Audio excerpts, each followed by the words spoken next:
Hi, my name is Moshe Weiland. I'm a physical therapist. Recently, I noticed a lot of my clients have trouble engaging their glute muscles. So even though they walk for hours a day, when I palpate their glute muscles, they're very, very soft. The hamstrings are doing most of the work. And the glutes are very important for stabilizing the pelvis, supporting the back, and keeping the knees from caving in.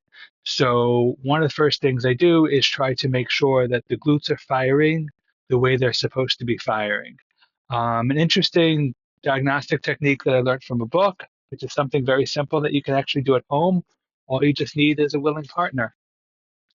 You lie down and you basically just lift your leg up.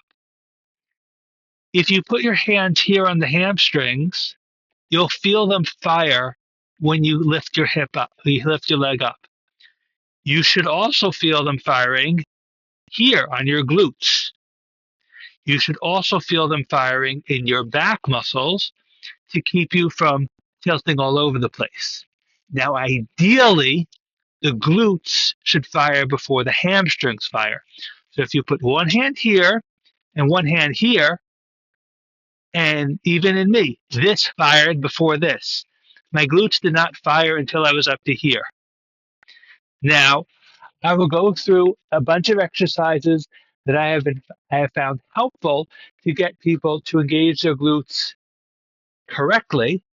And that way, when you go throughout the day, walking or stair climbing or doing anything else, you're more likely to exercise your glute muscles. Because I'm a big believer in that movement is very important. The challenge is incorporating into our daily activities so that we build strength and endurance. So if we could use our muscles properly throughout the day, we won't need to exercise as often in like specific 20 minutes of glute sets or lunges or squats or whatever. Okay. So here's like a really simple thing. You just make loose fists and you gently pat all over the place. The base of the spine. Now, gently. You're not trying to break anything. You're just trying to wake up those muscles. I like to do the front of the thighs. I like to do the side. I like to do the back, all over the place.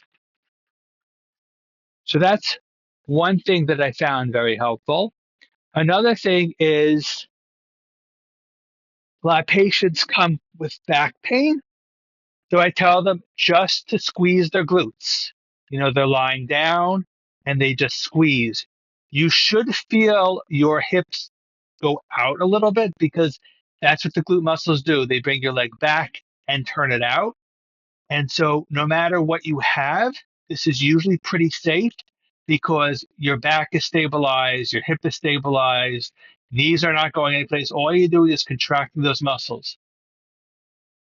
The problem is that that's not really how we move in real life. So, an exercise which I learned recently is you get something to put on the table or bed or mattress or whatever to raise it up a little bit. Then you put your feet here and you lift your butt off the table. Now, this allows you to have a little bit more resistance, but still, you're not moving as much as if you were doing a full bridge, which is a little bit harder on the back and harder on the knees if you're coming in with some hip or back pain. What I also like about this exercise is that you could put your hands on your glutes and see if they are firing properly. You want this area over here, this round area over here to contract, not down here, which is the hamstrings, because the hamstrings also bring your leg back. The glutes bring your leg back, but also your hamstrings. But you want your glutes to fire first. They are the primary muscles of stabilizing this area and bringing the foot back, and the hamstrings assist. Now, another exercise is a little bit more advanced, but I'm showing it just so that you have it as part of your repertoire. It's called clock stepping. So you're just standing like this, up tall or whatever. You take a step with your left foot a little bit to the 45-degree angle, and then you go down like this, hinging from the hip. You're not moving from the back like this. You're bending here.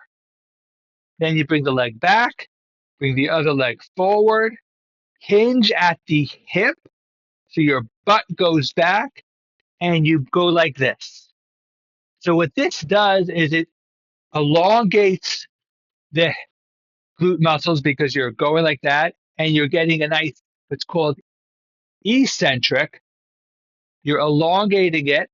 You're making the muscles getting longer as you're doing resistance. So when you're going down like this, your muscle is firing, but it's also getting longer, which is more challenging for the muscles.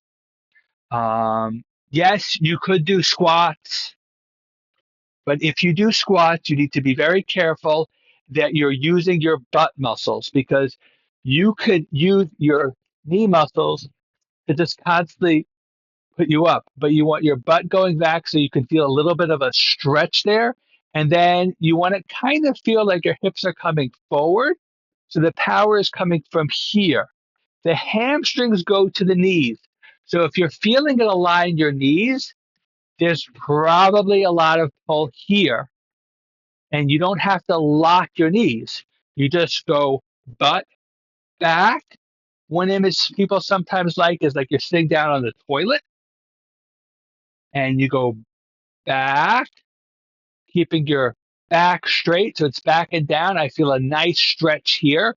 I want to make sure my knees do not come in, so they're staying stable. And then I come up with control, feeling it from here. Now let's see if this did anything.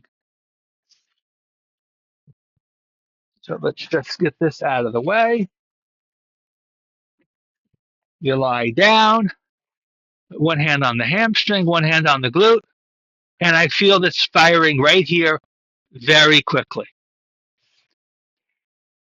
If the glutes are firing in the right order, glutes first, then hamstrings, then when you walk, when you do the stairs, when you squat, when you do any activities throughout the day, you will be using your glutes, which will help prevent back pain, knee pain, and can be really, really useful.